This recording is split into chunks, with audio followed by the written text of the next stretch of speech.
Ladies and gentlemen, welcome back to the Martin Dreyfuss Show. We got breaking news right here at home. We had another mass shooting.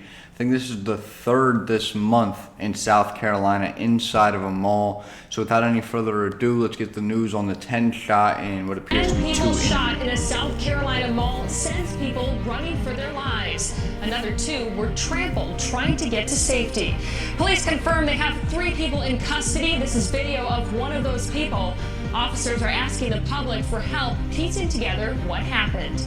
Good evening. Thanks for joining us tonight. I'm Morgan Francis. The youngest person shot is just 15 years old and the oldest is 73. Thankfully, authorities say none of the injuries were fatal. South Carolina Bureau Chief Shakir Speaks is in Columbia tonight where that shooting happened just hours ago. Shakir, are police starting to learn what caused this shooting? So initially, obviously there's a wide range. The most surprising thing is that there's no fatalities. Many of these mass shootings haven't been fatal. Whether we want to call that luck or poor aim or poor planning, I'm not sure. But for there to be no fatalities in another mass shooting inside of a mall is a blessing. So we do have to be grateful for that. It is tragic news, but I am grateful everyone is okay. Yeah, Morgan, we're still trying to find that out. We were told earlier that investigators were moving pretty quickly through interviews and sifting through information, but as it stands right now, the 3 people that they had in custody are still not being considered suspects. So just a refresher, earlier today around 2 o'clock this afternoon, the Columbia police were called about a shooting inside the Columbiana Center. Authorities say the shooting occurred near the Gap store. 12 people were injured. 10 of those people suffered gunshot wounds, while the other 2 sustained injuries after they were trampled. The youngest victim was 15, and the oldest victim was 73. Another thing that obviously that we can take into account here is the fear when it enters human bodies, the inability to control oneself, I guess. The fact that 2 people were trampled is just absolutely tragic. I feel like we should be more on the side of trying to get everybody to safety, more of a soldier mentality rather than all for ourselves. So that's another thing I'm taking away from this at this moment. Obviously, she said the 3 people in custody aren't suspects. So that's just not great police work, if you ask me. Columbia police tell us that the injuries range from upper body to lower body to just grazes. As of 6:30 today, 2 people were critical but stable condition, and no one has passed yet. Police couldn't tell me if those 2 people in critical condition were close to passing. As for the people of interest in police custody, here's what Chief Holbrook had to say.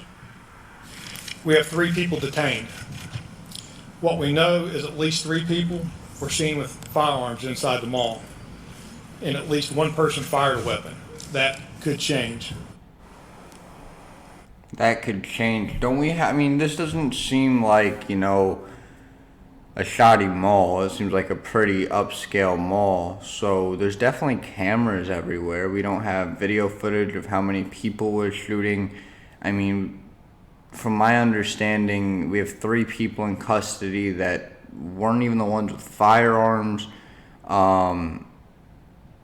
This is, again, a blessing no one was killed, but tragic that the police work is seemingly way behind and not very good.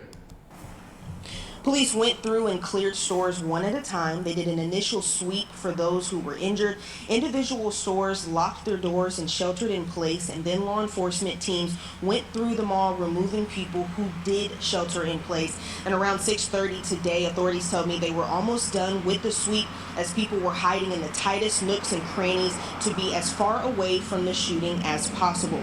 Chief Holbrook. So, I mean, again, by all these pictures that we see, there's a Dave & Buster's, there's a Forever 21, we can see a Best Buy over there, the Sephora building.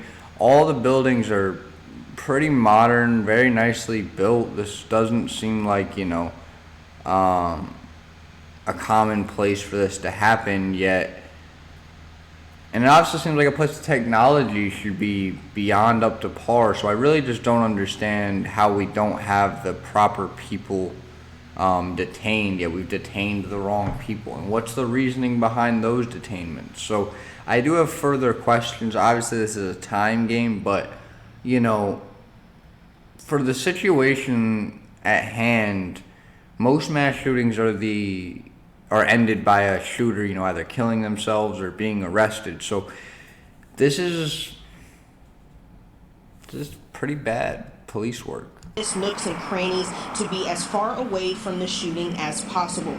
Chief Holbrook says that it's unfortunate that they had to do this, but training and preparation really paid off because the situation was still very chaotic. We're still waiting to find out more information about what caused the shooting along with other things, and we will be sure to update you online and on air.